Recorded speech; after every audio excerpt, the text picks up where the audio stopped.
If North Korea is celebrating one special day that has something to do with the United States, it must be January the 23rd. That's because 50 years ago, it captured what has since become a tourist attraction at the Pothong River in Pyongyang, the USS Pueblo, a spy ship tasked to collect intelligence on the regime's military.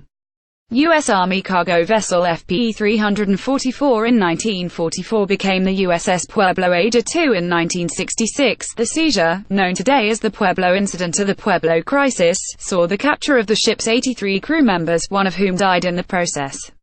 The rest were imprisoned and tortured in prison camps for 11 months before the American government secured their release.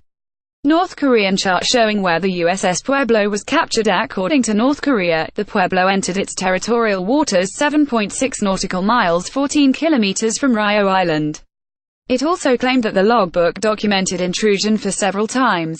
But the U.S. maintains that the ship never sailed beyond international waters. Hence, any evidence presented by Pyongyang must be fabricated. Positions of the USS Pueblo. According to the US government, initially a World War II Army freighter, the Pueblo became a spy ship in 1967 as part of Operation Clickbeetle, the Navy's response to the Soviet Union's intelligence vessels pretending to be fishing trawlers, Cleveland noted. At the time extending to the Cold War, the US and the Soviet Union had an unspoken gentleman's agreement, no interfering with each other's spy ships. Washington assumed that Pyongyang played the same, but apparently, it did not. Emblem of the USS Pueblo. However, the Pueblo, which barely had weapons, did not easily surrender even if it was approached by a North Korean submarine chaser. It attempted to get away but was no match for the shooting vessel, which was shortly joined by 3 other torpedo boats. Ultimately, the Pueblo was captured. Worse, very little of its total classified material was destroyed.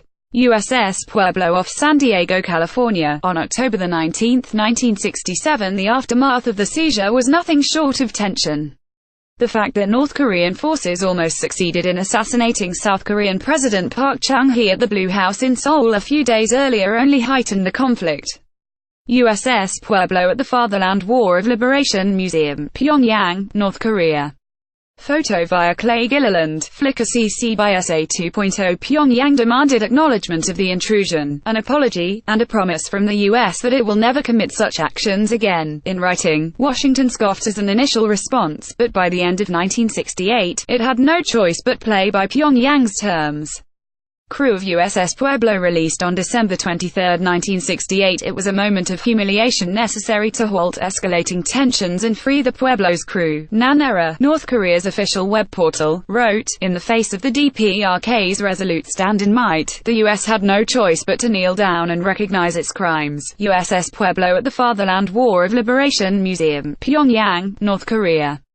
Photo via Clay Gilliland, Flickr. CC by SA 2.0. If anything, the 50th anniversary of the Pueblo's capture is a reminder of the US and North Korea's long-standing troubled relationship.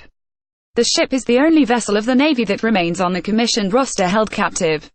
Featured images cropped, collaged, left, corny shipbuilding, right, Clay Gilliland, Flickr. CC by SA 2.0.